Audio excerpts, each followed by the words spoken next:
네, 여러분, 지금은 선교지 뱀기업 이야기를 듣는 시간으로 벌써 세 번째 시간입니다.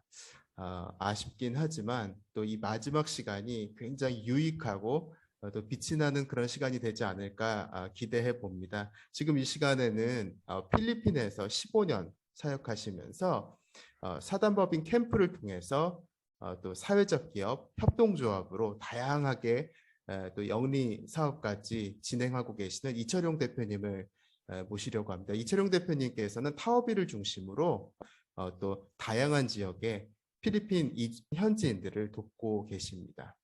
네, 대표님 안녕하세요. 예, 안녕하세요. 이철용 목사입니다.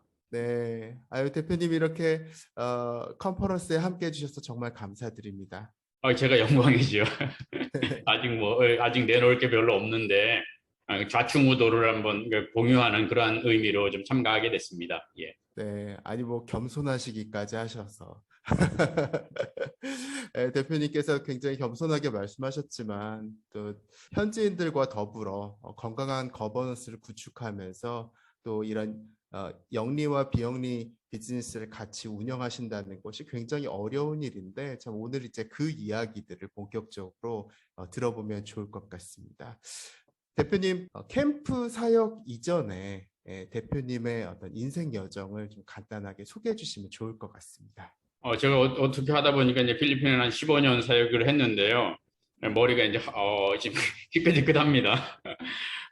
그만큼 좀 어느 정도 뭐 연조가 되는데 저는 장로신학대학교를 졸업하고 신학대학원을 졸업하고 노량진교회라고 하는 이제 그 상도동 그 지역의 전임 전도사 부목사로 사역을 했습니다. 그러다가 IMF를 만났고 그때 이제 많은 사람들이 길거리로 나오고 또 교회들도 굉장히 많이 축소하는 그러한 과정이었죠. 그래서 제가 교회에서 사역하는 것들도 의미 있지만 밖에 나와 있는 분들을 섬기는 것도 중요하겠다라고 생각해서 잠시 힘든 생활을 하는 분들을 섬기는 그런 사역들을 했고 그러다가 이제 함께 하게 된 것이 외국인 근로자들, 장애인들 이런 사역을 하다가 굉장히 몸이 많이 안 좋아졌어요. 그래서 그 당시 2006년인데 친구가 필리핀에서 선교사였었는데 야, 몸이 너무 안 좋으니까 좀 쉼이 필요하지 않겠냐. 그래서 필리핀에 쉴 수 있는 곳이 있으니까 작은 섬에 들어가서 한 주 쉬어라. 그래서 뭐 인터넷도 안 되는 그 지역에 들어가서 한 주 잘 쉬었어요. 아내하고 같이. 그런데 또 돌아가려고 하니까 쉬고만 가한다는 게 좀 약간 걸려서 이제 친구의 사역지 마닐라의 대표적인 그 쓰레기 매립장이라든지 돈도 나보타스 여기 대표적인 그 지역을 보고서 거기서 이제 쓰레기더미 속에서 뛰어노는 아이들을 보면서 막 그 위험한 데서 맨발로 지내는 거예요. 한편으로는 안타깝기도 하고 왜 저런 삶을 살아야 되나 그런 생각들을 하면서 갑자기 이제 하나님이 왜 날 이곳에 보냈나라는 또 저에 대한 질문으로 시작을 했고 사실 저도 뭐 3살 때 아버님이 돌아가시고 저는 서울에서 태어났는데요. 그랬는데 제 친구들은 초등학교만 졸업하고 대부분 공장에서 일을 했어요. 근데 저는 더 공부를 하고 싶었고 능력은 안 됐죠. 저희 가정 형편이 너무 힘들어서 그때 미국의 대학생이 지금은 플랜 코리아라고 하는 그 단체인데 그때 양친회라고 미국의 대학생하고 결연을 맺어서 제가 공부를 더 할 수 있었고 이렇게 목사가 될 수 있었죠. 그래서 하나님께서 저에게 옛날에 어려울 때 도움을 받았는데 갚아라라고 그런 콜링을 주신 거구나 생각을 하고 그때 한국에 돌아와서 이제 이 사단법인 캠프 그때는 이제 아시아빈곤 선교센터라고 했는데 그 기관을 만들어서 사역을 하게 된 거죠. 예, 좀 사연이 깁니다. 네, 요약하자면 쉬러 가셨다가 하나님한테 낚이신 거네요. 예. 네, 어떻게 보면 지역교회 목회자, 부교육자셨는데 거기에서 이런 영리 사업으로 전환하시는데 쉽지 않으셨겠다. 이제 저 같은 경우 사실 그 경험이 있어서 근데 그게 어떠셨는지 좀 자연스러우셨는지 아니면 좀 또 부침이 있으셨는지. 저는 이제 캠프 사역을 하기 이전에 한국에서 뭐 외국 근로자를 특별히 사역을 할 때 한국에 와 있는 중국 동포들 또 몽골의 외국인들 이런 분들하고 사역을 하면서 외국도 많이 방문을 하고 그러한 과정을 거치면서 필리핀 사역을 할 때에는 상당 부분 한국의 그런 NGO 단체 이런 기관들이 선교기관들이 어떤 물적인 걸 지원하는 먹을 것, 뭐 어떤 어떤 장학금을 돈을 준다든지 이런 형태의 진행되는 것을 저희들이 경험을 하면서 이게 과연 지속 가능할 것이며 제가 얼마나 할 수 있을 건가? 그런 걸 생각하면서 가능하면 좀 지속 가능한 방법들, 지금은 보편적으로 지속 가능한 서스테이너블을 얘기를 하지만 그 당시에는 그런 얘기는 많이 하지 않았는데 저희는 좀 다른 방식으로 일을 하고 싶었죠. 그러다 보니까 이게 그 영리, 뭐 경제 활동을 하는 사회적 경제 영역을 사업 초기부터 생각하게 됐던 것이죠. 예. 그러니까 어떻게 보면은 NGO들의 구호 활동이 필요한 타이밍도 있긴 하지만 사실 그것이 진정한 자립을 유도하기는 참 쉽진 않은 한계가 있는 것 같고 어떻게 보면 그 당시에 일하는 목회자의 카테고리도 없었고 또 이런 사회적 경제 카테고리도 뭐 협동조합이 없었다라고 할 수는 없지만 일단 참 접하기 쉽지 않으셨을 텐데 그냥 자연스럽게 카테고리들을 그냥 만들어 가시는 그런 과정이 아니었을까 하는 좀 생각이 드네요. 구체적으로 그 사역 초기 때 타워빌 지역을 처음 보고 느끼셨던 거 아까 그 쓰레기장에서 아이들이 뛰어놀고 그것들 보셨다고 했는데 초창기 사역 현장들에 대해서 조금 더 이야기해 주실 수 있을지요? 이제 저희가 2007년, 뭐 2008년 요 2년간은 사실은 저희는 사역을 집중하지는 않았어요. 왜냐하면 현지가 제가 모르는 나라고 또 처음에는 제가 뭐 혼자 독단적으로 하는 게 아니라 또 저희 사역의 현지 책임자들도 있었고 그렇지만 한국의 방식으로 뭐 끌고 가고 이게 짧은 기간에 성과를 낼 수는 있지만 실제적으로 이게 지속 가능할 거라는 그런 고민을 해서 저희들이 한 1, 2년 정도는 현지를 배우자. 그래서 현재 좋은 NGO 단체를 만나서 그 단체가 하는 방법, 어떻게 주민들을 대하고 어떻게 일을 해나간가를 공부하는 그런 기회들이 있었죠. 그 단체는 지금까지도 저희와 협력을 하고 있고요. 그러던 와중에 2009년에 온도이라고 하는 그러한 큰 태풍이 왔어요. 마닐라에 한 85%가 물에 잠기는 그러한 큰 태풍이었는데 그 당시 태풍이 나니까 빈곤 지역이 대부분 마닐라 항만 인근에 있습니다. 그쪽에 있는데 거긴 태풍을 직격을 맞아서 많은 사람들이 집을 잃고 외부 농구장에 그곳에 임시로 뭐 수용이 되는 그러한 일들이 있었죠. 그렇게 몇 달 지내던 분들이 어느 날 이분들이 다 사라진 거예요. 그래서 이분들이 어디 갔지 하고 있었는데 몇 달 이후에 이분들이 저희를 찾아와서 저희 이제 현지 NGO 단체하고 같이 협력을 하는 그 현장에 와서 저희가 사실은 정부에 의해서 타업일이라는 곳들로 이주를 했는데 여기 집이 다 없어졌으니까 근데 거기 가보니까 정부가 집도 주겠다, 아이들 학교도 보내주겠다, 아프면 치료도 해주겠다고 약속을 다 했는데 가보니까 전혀 약속이 지켜지지 않더라.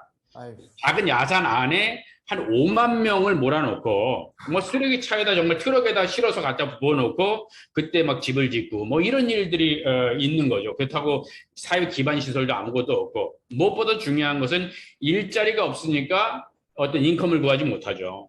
정부가 구호의 손길에 미치지 못하고 실제로 그런 어려운 상황이 있으니까 저희에게 와서 도와달라고 하는데 제가 한번 찾아가 봤어요. 근데 거기 타워비를 2019년 말 때 가보니까 실제로 너무 좋은 거예요. 산이 있고 파란색이 있고 공기도 좋고 야 여기는 우리 사역할 때 아니다. 그래서 돌아왔어요. 근데 계속 뭐 강권을 하시는 거예요. 그러면서 한두 차례 계속 와보니까 필리핀 사람들은 가난해도 이 스마일이 상징이거든요. 그런데 그것은 웃음소리를 듣지 못했어요. 어린이나 아이들이나. 그런데 중요한 건 필리핀이 NGO 단체가 그렇게 많은데 그 큰 동네에 NGO 단체가 거의 없습니다. 저희하고 협력하는 그 단체, 그 주민들이 거기 갔기 때문에 거기서 작은 뭐 유치원 운영 하나 하는 그런 상대였는데 마닐라의 빈곤 지역은 정말 많은 한국의 단체들, 외국의 국제적인 그런 NGO 단체들이 일을 하죠. 그런 현장들을 보면서 그러면 마닐라의 지역은 많은 분들이 하시니까 여기서 또 경쟁할 것이 아니라 그러면 하나님이 이곳을 우리에게 주신 터전이구나라고 하고 타업일에서 저희들이 사역을 2010년부터 좀 본격적으로 시작하게 된 거죠. 예. 네, 이제 본격적이란 단어가 나왔습니다.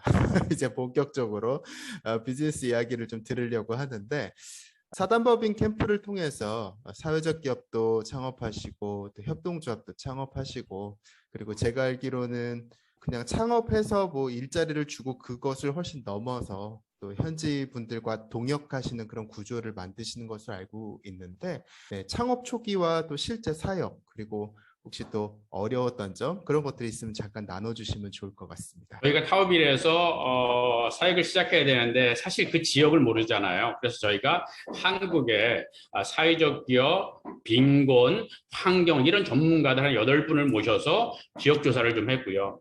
또 현지에 필리핀도 전문가들이 많이 계셔요. 그래서 이분들을 통해서 지역 조사를 하고 15개월 동안 지역 조사를 저희들이 진행을 했습니다. 그러고 나서 지역에 과연 필요한 것이 무엇인가? 뿐만 아니라 현지에 우리가 필리핀을 잘 모르니까 저희를 좀 도와주십시오. 이렇게 해서 이분들이 같이 합류를 하고 이러면서 얘기를 했을 때 그냥 나눠주는 거 하지 말아라. 외국인들이 지역에 들어와서 휘저뜯지 말아라. 이 사람들이 이 한국 사람들에게 기대서 뭐 얻으려고 하는 의존감이 생길 수 있으니까 이 사람들을 정말 지역조사에서 나왔던 그게 이제 일자리가 필요로 하다.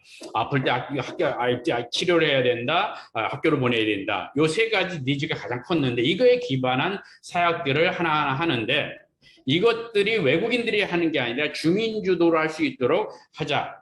그래서 당장 필요했던 것이 어머니들에게 일자리였어요.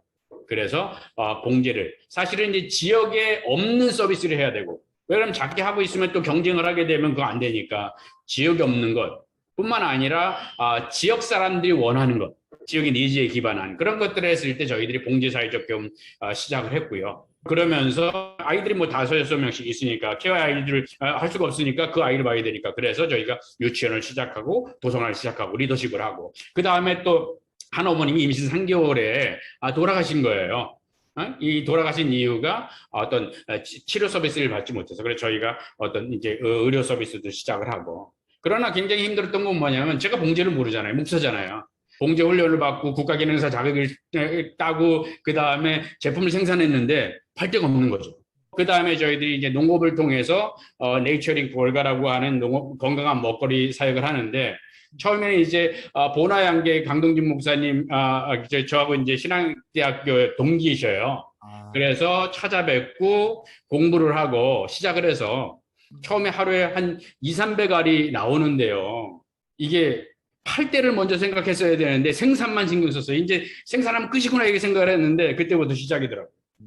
사줘야 되잖아요. 일자리가 유지돼야 되잖아요. 그런데 팔지 못하니까요. 막 이것을 사료로 다시 써야 되는 신선 제품이니까 이게 매일매일 나오니까 그 상상을 못했어요. 창고도 필요하고 배송 시스템도 필요하고 제가 비즈니스를 전혀 안 했으니까요. 그러다 보니까 이제 어떻게든 그 문제를 해결했다. 그래가지고 한국 교민들의 교회 그 다음에 동네마다의 카카오톡 단체방 뭐 이렇게 소개를 해서 지금은 사실은 필리핀에 있는 한국 교민들이 저희 네이처리 골가는 건강한 먹거리 한번 대부분 알아보실 정도로 좀 이제 인지도도 많이 높아졌고 그랬는데 초창기에는 정말 힘든 그런 과정들이 많았죠. 예. 네. 결국 보면은 현지인들과의 동역도 이슈고 또 판로도 왜냐하면 아무리 잘 만든다고 또 해도 사줄 곳이 필요한데 그런 여러 가지 문제들이 있는데 이렇게 말씀하셨듯이 비즈니스를 원래 전문적으로 하다가 오신 건 아니어서 참 쉽지 않으셨겠다. 정말 좌충우돌이라는 표현이 딱 맞겠다라는 생각이 드네요. 대표님 그러면은 지금 하고 계신 사회적 기업 협동조합 등의 이런 활동들을 통해서 구체적으로 사업 체계가 어떻게 돼 있고 또 생산품이 어떤 것이 있는지 한번 좀 소개해 주시면 좋을 것 같습니다. 저희가 기본적으로 사회적 경제 영역에 저희들이 그래도 10년 이상의 경험을 갖고 있는데요. 처음에 시작했던 봉제 사회적 기업 익팅이라는 곳은 완전히 어머니들이 독립적으로 운영하는 협동조합으로 인증된 협동조합으로 독립을 해서 모든 것들을 다 진행하십니다. 그리고 저희는 이 사역이 잘 될 수 있도록 필요할 때 연결하는 그 정도를 하고 있어서 이건 뭐 국제개발에서도 많이 성공적인 모델로 소개되고 있고요. 예를 들어서 이 팀 같은 경우 우리 봉제센터 같은 경우에는 처음에 학교 유니폼을 시작해서 가방 뭐 다양한 그러한 것들을 해서 독립적으로 이제 운영을 하고 뭐 공항에 면세점까지 저희들이 들어가고 정부기관의 수주도 받아서 이제 운영할 정도로 됐는데 물론 코로나 때문에 힘든 과정이 있었고 그때 방역 시스템을 생산하는 그런 것들을 연계해서 지금도 그 많은 제조업체들이 봉제센터가 폐업을 했는데 저희는 잘 그래도 버티고 있고요. 건강한 먹거리 같은 경우에는 한 20명의 청년들이 이제 열심히 일을 하고 지역의 농가들이 열심히 일을 합니다. 그러한 것들 가운데 지금은 마닐라에 아직은 뭐 저희들이 큰 규모는 아니지만 한 1000여 명의 고정 고객들이 저희들이 있고요. 그 다음에 한 40곳의 마트들, 그로서리 이런 데 납품을 저희들이 진행하고 있고 저희들이 생산하는 것들은 유정란으로 시작을 했고 한국 손두부, 한국의 전통 방식으로 만드는데요. 그 다음에 콩물, 새싹보리, 두부, 해독 주스, 뭐 누룽지, 두부과자 이런 걸 포함을 해서 건강한 먹거리 한 26가지 정도의 저희가 자체 생산을 하거나 아니면 작은 커뮤니티에 생산하는 것들을 저희들이 같이 협력을 해서 판매를 하는 그러한 형태로 저희들이 운영을 하는데 여기 운영하는 사람들도 저희 지역에서 일자리가 없고 어릴 때부터 저희가 리더십 프로그램으로 우리 양성을 했던 지금은 대학생이 돼 있는 그러한 청년들인데 이러한 청년들이 집중적으로 결합을 해서 저희는 이제 팜투 테이블 도어투도어 서비스인데 예를 들어 카카오톡으로 오늘도 이제 배송하는 날인데요. 신청을 하게 되면 저희들이 이것을 마닐라의 전역을 배송을 직배송을 하면서 이렇게 도어투도어 서비스를 하면서 진행하고 있고요.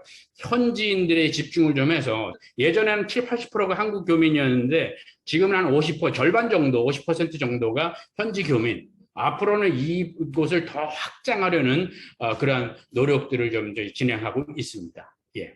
계속해서 저는 좀 더 듣고 싶은 부분이 사실 현지인들을 고용하는 데 있어서 여러 가지 이야기들이 있을 수 있고 그리고 공동의 거버넌스 구축하는 거 사실 지금 코로나 상황에서 제일 많이 나오는 이야기들이 선교사님들이 여러 가지 이유를 이렇게 철수하는 가운데 현지인들이 과연 남겨져서 자기들끼리 사역을 잘 할 수 있는가 이제 이런 이슈들이 불거지고 있는데 이제 이런 어떤 거버넌스의 문제 잘 하고 계시는 것 같은데 이제 이 과정의 이야기들 좀 사실 듣고 싶습니다.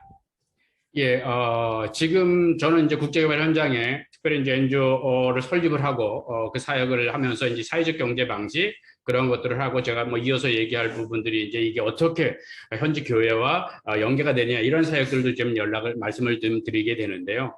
실제적으로 저희들이 지금 예를 들어서 마닐라에서 판매가 이루어지고요. 블락한 타오빌이라는 곳에 생산이 이루어지고 또한 딸락이라는 곳에서 생산과 또 농사도 같이 뭐 쌀 농사, 옥수수 농사, 콩 농사도 같이 짓고 있거든요.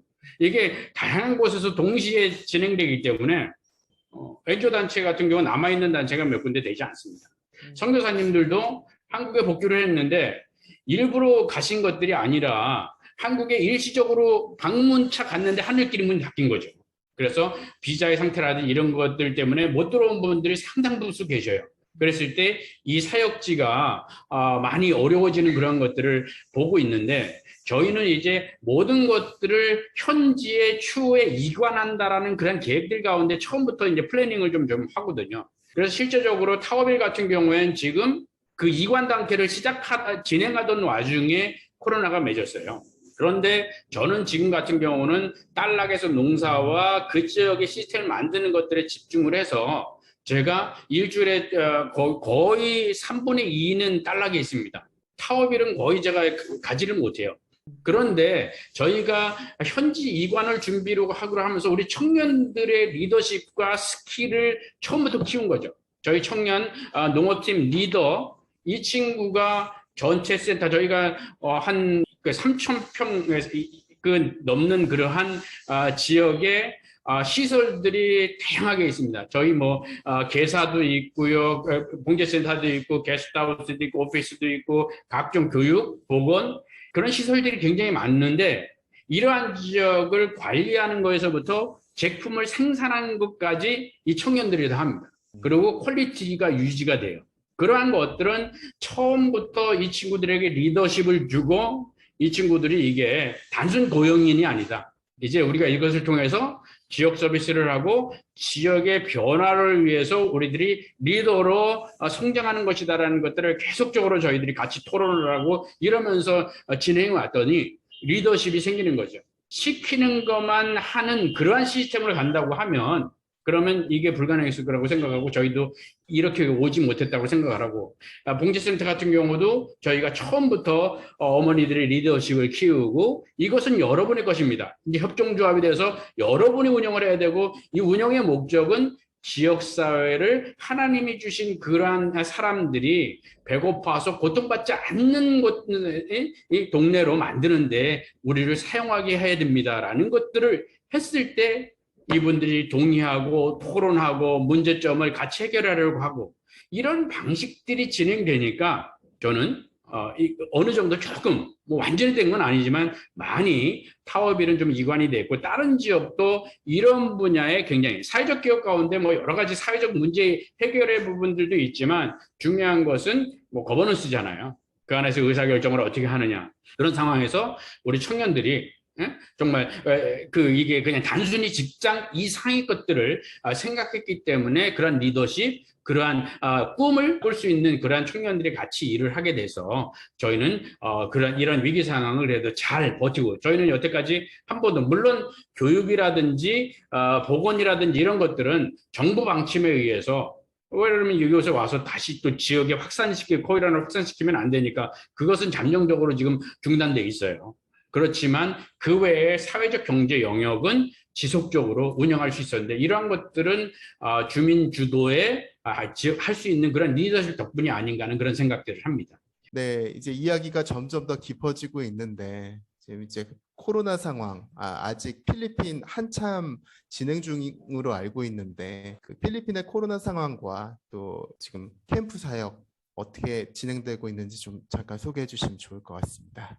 코로나 상황 속에서도 저희 같은 경우는 특별히 이제 건강한 먹거리, 그 봉제 같은 경우는 중단됨 없이 진행을 했습니다. 예를 들어서 초창기에 가장 힘들었던 것이 어머니들이 정부 방침에 의해서 봉제센터가 문을 닫았죠.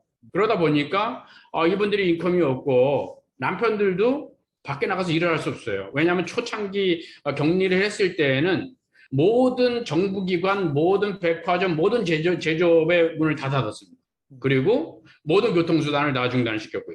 집에서 다 격리되면서 그 식료품을 사기 위해서 가족 중 한 명만 아이디카드 발급받아서 그거를 제출해야지. 동네마다 군인, 경찰들이 차단을 하면서 검문을 하고요. 그런 어려운 일이 있다 보니까 일을 못하고 저희는 봉제라는 것이 또 예를 들어서 방역 물품을 생산하잖아요. 마스크를 생산하고 방호복을 생산하고 그래 그때 저희가 예를 들어서 한국의 코이카의 협력 사업을 저희들이 많이 하는데요. 코이카에다가 이 어려움이 있을 때 가난한 나라들에다가 방역 물품을 굉장히 많이 보내줬어요. 그 방역 물품을 보낼 때 저희 같은 경우는 물품을 보내지 말아라. 왜냐하면 일회용을 계속적으로 공급한다는 건 가난한 사람들은 굉장히 힘드니까 좀 빨아서 쓸 수 있는 그러한 마스크가 필요한 거고 일회용품 처분이 환경적으로 문제 생기고 한국에서 가져오는 것들이 뭐 탄소 배출이라든지 물류 비용이라든지 어려움이 있으니까 우리 봉제센터에 주문을 주면 어머니들에게 일자리를 창출하고 또 방역도 지원하는 그 환경도 보존하는 뭐 어떻게 보면 일석삼조의 그러한 것들을 제안을 했더니 저희 필리핀 같은 경우에는 그 방역물품을 사실은 수억 원대 전국에 저희들이 나눔을 하는 그러한 활동을 했는데 그런 것들을 저희에게 기회를 주셨어요. 그렇게 되니까 필리핀의 보건부에서 그러한 것들을 다른 데가 아니라 이런 좋은 사회적 기업에 어머니들이 지역에서 정말 열심히 일하는 저분들에게 주자고 해서 병원용품을 더 생산하게 하는 그래서 지금까지 이제 유지할 수 있었던 그런 기회가 됐고요. 특별히 건강한 먹거리 관련은 이게 아무리 그 격리를 해도 먹어야 살잖아요. 모든 차량이 다 중단이 됐는데 이 먹거리 관련은 퍼밋을 줘서 통행증을 주는 거죠. 그래서 저희들은 중단 없이 진행을 했고 그러한 속에서 어떤 면에서는 앞에서 전화위복이라는 말을 썼지만 오히려 위축이 되다가 성장을 했어요. 그러면서 느꼈던 것들을 보면은 필리핀에서 건강한 먹거리에 대한 관심들이 굉장히 많고 열심히 일을 하면 지역의 청년들이 예를 들어서 저희 딸력 같은 경우는 쌀 농사, 옥수수 농사를 대부분 하는데 지금 추수철인데 지금 모든 게 나오니까 이 많은 것들이 많아지니까 가격이 떨어지는 거죠. 그리고 이것을 뭐 도정을 하거나 이런 시설이 없으니까 중간 상인에게 다 파는 거예요. 정말 땀에 대한 대가들이 나오지 않습니다. 그랬을 때 저희가 지역의 도정센터를 설립을 하고 지역분들이 이곳에 와서 도정을 하고 직접 판매를 하거나 저희들이 도농직거래를 통해서 이분들이 정말 기존보다 최소 3, 40% 이상의 어떤 인컴을 얻을 수 있도록 지원하는 것들.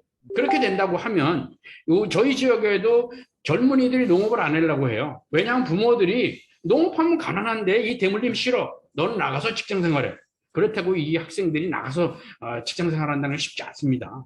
도시빈민으로 다시 전락을 하거든요. 이 빈곤의 사슬이 생기는데 저희 같은 경우는 저희 함께 일하는 친구들은 최저임금은 물론이고 리더급은 뭐 대졸자 이상의 뭐 고등학교 졸업한 요 정도 친구들이 많은데 대졸자 이상의 급여를 받고 그렇게 한다고 하면 농촌을 떠나지 않고 가족을 떠나지 않고 살아갈 수 있는 가족과 행복한 삶을 살아가는 필리핀이 굉장히 가족적이거든요. 그런 삶을 영위하지 않을까 그렇게 생각을 하면서 더욱더 이 부분에 집중하는 그런 사역을 코로나 기간 뭐 더 오히려 집중하게 되는 그런 사역을 하고 있습니다. 예. 네. 그래서 자연스럽게 앞으로의 계획까지 이어지지 않을까 하는 생각이 듭니다. 앞으로 계획 잠깐 나눠주실까요? 예, 저희들이 다양한 사역을 하고 있지만 실제적으로 기존에는 저희가 교회 사역은 현지교단, 그러니까 필리핀의 대표적인 교회가 이제 UCCP라고 필리핀 연합교회예요. 이 교회에 저희 지역에 있는 노회와 협력을 해서 지역 교회가 필요한 것들을 저희들이 협력을 하고 현지 교회가 목회자들도 많이 계시고 교단이 튼튼하니까 그 리더십을 세워서 스스로 제가 가서 설교를 하고 이분들에게 그런 것보다는 훨씬 더 나을 것 같아서 그런 사역을 저희들이 진행해 왔었는데 지금 이제 앞으로는 저희들이 생각하는 건 뭐냐면 이 저희 협력하고 있는 마닐라 북노회인데요. 필리핀의 UCCP 마닐라 북노회인데 이 노회가 대부분 농촌의 미자립 교회입니다. 아까 말씀드렸듯이 농촌 환경이 너무 안 좋다 그러잖아요. 그 교인들이 교회를 이끌어갈 수 있는 헌금을 가지고 이것들이 굉장히 열악해요. 그래서 저희는 저희의 경험들, 이 경험을 가지고 교회와 연계해서 교회 교인들이 같이 생산을 하고 이것을 가공해서 부가가치를 높이고 정말 이러한 것을 통해서 교회가 자립할 수 있는 자립성교회 모델로 저희들이 집중하는 그 사역에 저희는 더욱더 집중하려고 하고 있고요.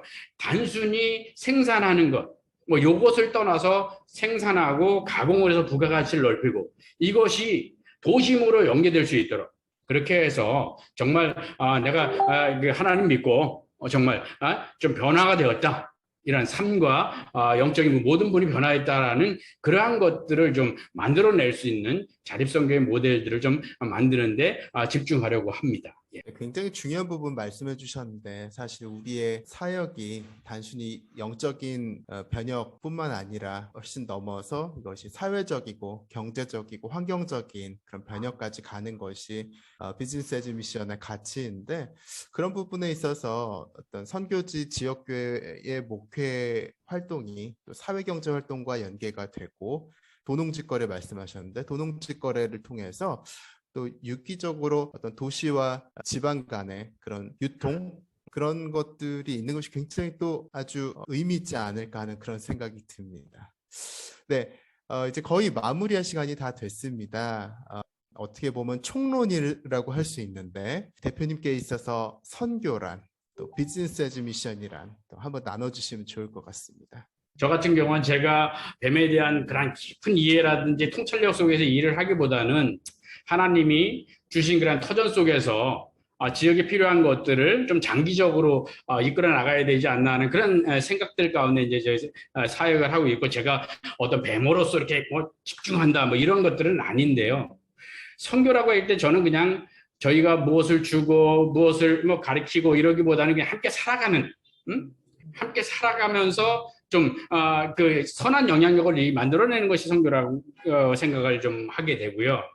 저 같은 경우는 좀 정체성에 대한 부분들을 분명히 정한 부분들이 필요로 한데 내 선교사 나의 자립이냐, 사역지의 자립이냐에 대한 부분들이 어느 정도 좀, 물론 비즈니스 에이지 미션이 모든 거에 대한 다 통용되는 부분이지만 하긴 하지만 선교지에서 그러한 정체성을 좀 나름대로 정리하는 부분들도 굉장히 필요하다는 생각들이 듭니다. 왜냐하면 사실은 뭐 가난한 나라라고 하지만 저희가 뭐 사역을 하면서 안전이나 여러 가지를 무시하고 살 수는 없어요. 그런 상황 속에서 저희들이 물론 현지인들하고 똑같이 살아간다. 그렇게 되면은 비용도 별로 안 들고 그렇겠지만 그러다가 전혀 이질적인 환경 속에서 몸이 문제가 생긴다든지 이랬을 때 더 큰 또 위험들이 오게 되는 상황들이잖아요. 그러다 보니까 현지 사역자들이 한국인 사역자들이 생활하는데 필요한 그런 비용들이 굉장히 코스트가 좀 사실 작지 않습니다.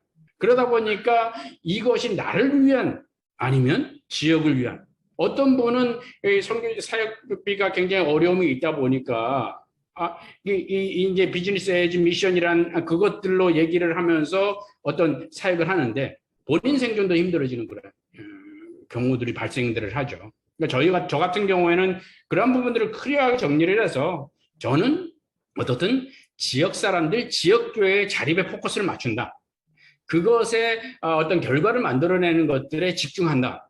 그러다 보니까 조금 성과도 다른 분들보다는 좀 작아도 보일 수 있는 그런 게 아닌가라고 생각을 하고 큰 틀에서는 어떻든 그런 정체성을 저게 정리하는 부분들 또 함께 어떻게 살아갈 건가 우리가 떠나더라도 이분들이 그러한 토대를 이끌어 나가는 그런 방식을 만드는가 저에게 있어서는 그러한 부분으로 접근을 하고 있지요. 예.